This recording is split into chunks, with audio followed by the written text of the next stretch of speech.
نیکی کا کام کرتے ہیں، عبادت کا، بھلائی کا کام کرتے ہیں، تو اس پر اپنی پڑھائی نہ سمجھیں، بلکہ اللہ کا شکر ادا کریں کہ اللہ نے آپ کو توفیق عطا کی ہے۔ اگر رات کے اندھیرے میں جب ہوش پیٹ میں کئی مسلمان اپنے گھروں میں سو رہے ہوں گے، آپ اللہ کے گھر میں موجود ہیں، تو یہ اللہ کے گھر میں آپ کا آنا بھی اللہ کی توفیق سے، بتائیے کہ نہیں؟ اور ایک بات اور یاد رکھیں، یہاں پر ایک بات اور عرض کریں، ہم نے جو کچھ بھی کیا ماہ رمضان میں سب اللہ کی توفیق سے کیا۔ یقین جانے کسی کا سجدہ، کسی کا صدقہ، کسی کا روزہ، کسی کی تلاوت، کسی کی شب بیداری، کسی کا فطرہ، کسی کا اعتکاف اسے جنت میں نہیں لے جائے گا۔ اللہ نے ان عبادات کو فرض و واجب قرار دیا، تو ہماری رسپانسبلٹی ہے کہ ہم ان عبادات کو ادا کریں، لیکن ان عبادات پر ڈپینڈ نہ رہیں کہ ہم نے یہ سب کر لیا اب ہم یقیناً جنت میں جائیں گے۔ عبادات کی وجہ سے بندہ جنت میں نہیں جائے گا، اللہ کے فضل و کرم کی وجہ سے بندہ جنت میں جائے گا۔ اور یقین جانے صوفیہ نے بڑی پیاری بات کی، صوفیہ کہتے ہیں اللہ سے دعا کیا کرو کہ اللہ تو نے عبادت کی توفیق دی تو تو میری عبادات کو قبول بھی فرما دی۔ یا جتنے موجود ہیں سب نے ماہ رمضان کا روزہ رکھا ہوگا، لیکن کس کس کے قبول ہوئے اور کس کے منہ پر مار دیے جائیں گے کیا وہ جانتا ہے؟ یہ میرا مولا جانتا ہے، یہ فیصلہ اللہ کا ہے۔ اللہ نے فرض کیا، ہم نے رکھ لیا، اللہ کا حکم تھا، ہم نے ادا کر دیا، لیکن قبول ہوگا کہ نہیں ہوگا ہم نہیں جانتے، یہ اللہ جانتا ہے۔ تو میرے پیارے آقا کے پیروانوں، کسی کی عبادات اسے جنت میں نہیں لے جائیں گی، بلکہ اللہ کا فضل و کرم اسے جنت میں لے کر جائے گا، اور اللہ کا فضل و کرم اسی پر ہوگا جو اللہ کے حبیب سے محبت کرنے والا ہوگا، جو ان کے بارے میں یہ عقیدہ رکھے کہ وہ تو مر کے مٹی میں مل گئے، اللہ اس پر فضل و کرم فرمائے گا۔ میرے پیارے آقا کے پیروانوں، آپ کے بچے کا کوئی کان مروڑ دے، اگرچہ غلطی آپ کے بچے کی تھی، آپ کیا کہیں گے؟ کہیں گے چل چائے پلاتا ہوں تجھے، چل آج دعوت ہے تیری میری طرف سے، آپ کہیں گے؟ ارے اس کے ساتھ تعلقات اچھے ہوں گے تو بھی لڑنے پر آپ آمادہ ہو جائیں گے۔ آپ کہیں گے اگرچہ میرے بچے کی غلطی تھی، ایک بار مجھے کہنا تو تھا، تم نے کیسے میرے بچے پر ہاتھ اٹھا دیا؟ ہاں میں جانتا ہوں میرا بچہ شرارتی ہے، میرا بچہ مستی کرتا ہے، میں جانتا ہوں، لیکن کم سے کم تم مجھے تو بولتے تم نے کیسے میرے بچے کو مارا۔ اگر تعلقات اچھے ہوں گے تو بچوں کی وجہ سے ہم ان سے بھی الجھ جائیں گے۔ میرے پیارے آقا کے پیروانوں، ہمارے شرارتی بچے کا کوئی کان مروڑ دے، ڈانٹ دے، بھگا دے، ہم اس سے ناراض ہو جاتے ہیں۔ اب جو یہ کہے کہ معاذ اللہ کے حبیب تو مر کے مٹی میں مل چکے ہیں، کیا بتائیے اللہ اس پر فضل و کرم فرمائے گا؟ جس کا یہ عقیدہ ہو کہ نبی کو پیٹ پیچھے کی خبر نہیں، اللہ اس پر فضل و کرم فرمائے گا۔ پتا چلا اللہ کا فضل و کرم اس پر ہوگا جو اللہ کے حبیب سے محبت کرنے والا ہوگا، اور جس پر اللہ کا فضل و کرم ہوگا یقیناً اللہ اسی کو جنت میں داخل فرمائے گا۔ تو میرے پیارے آقا کے پیروانوں، اپنی عبادات پر ڈپینڈ نہ رہیں، بلکہ اللہ کے فضل و کرم سے امید لگائے بیٹھے۔ اور صوفیہ نے فرمایا دعا کرو کہ مولا تو نے عبادات کی توفیق دی تو تو اسے اپنی بارگاہ میں شرف قبولیت بھی عطا فرما۔ اور بعض بزرگوں نے فرمایا اللہ نے عبادت کی توفیق دی ہے تو یقیناً وہ قبول کرے گا، اگر قبول نہ کرنا ہوتا تو اللہ سجدوں کی توفیق ہی عطا نہ کرتا۔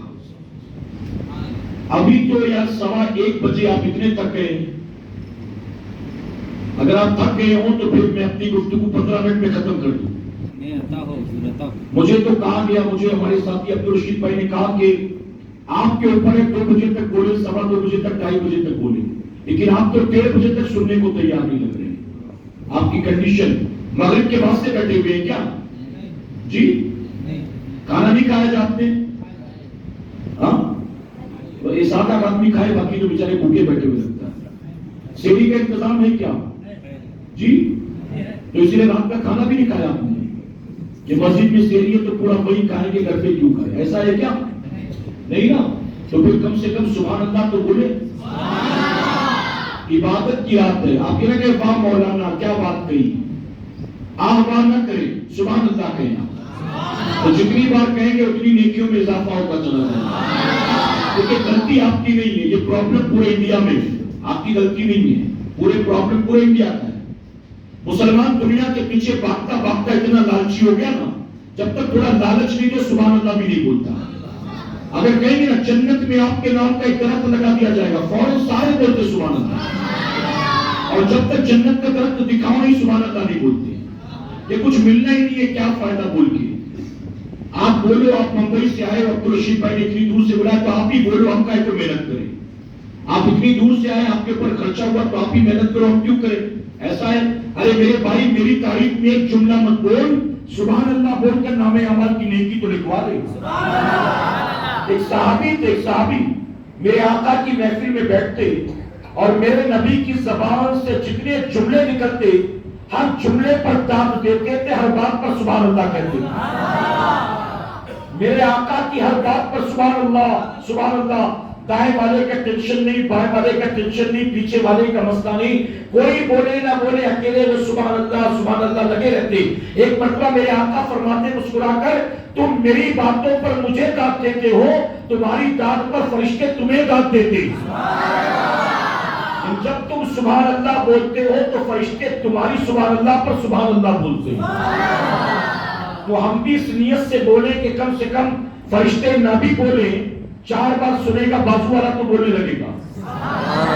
تو یہ سوچ کر بولے. اچھا ہم سوچتے کوئی نہیں بول رہا ہے تو میں کیوں بولوں. اچھا ایک آدھ آپ کی بول بھی تھے نا تو سب پلٹ کے دیکھتے کون بولا, ارے کیا غلط بولا, کیا غلط بولا. تو اسی ڈر سے بیچارہ بولتا بھی نہیں کہ کوئی نہیں بول رہا ہے, میں اکیلا بولوں گا تو لوگ کہیں گے یہ کون آ گیا اکیلا, کوئی تو بول ہی میرا اکیلا, زیادہ سمجھ رہا ہے کیا اس کو, یا اس پہ کا نہیں لگتا کہیں اور سے آیا ہے. تو ایسا نہیں ہونا چاہیے میرے بھائی. یہ سوچ کر بولے کہ سبحان اللہ سے مراد ہے اللہ پاک ہے, یہ اللہ کی تعریف ہے. جتنا اللہ کی تعریف کرو گے اللہ اتنا انعام عطا فرمائے. اور ایک بات اور بتا دوں, زندگی پر یاد رکھنا.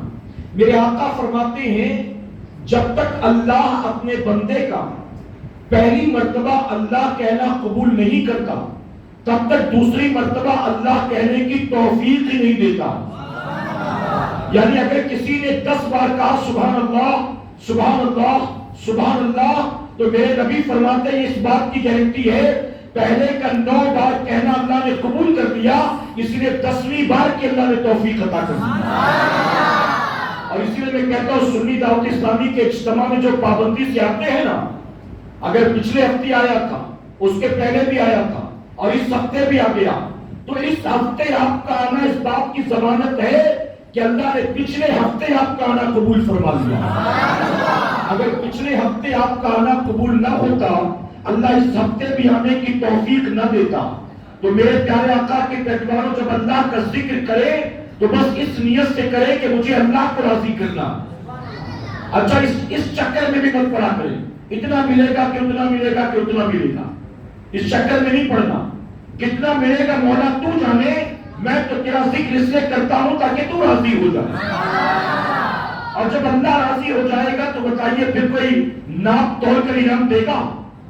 اگر اللہ راضی ہو جائے تو ناپ توڑ کر انعام دے گا کہ فرشتوں اس کو اتنا دے دو, اس کو اتنا دے دو, اس کو اتنا دے دو.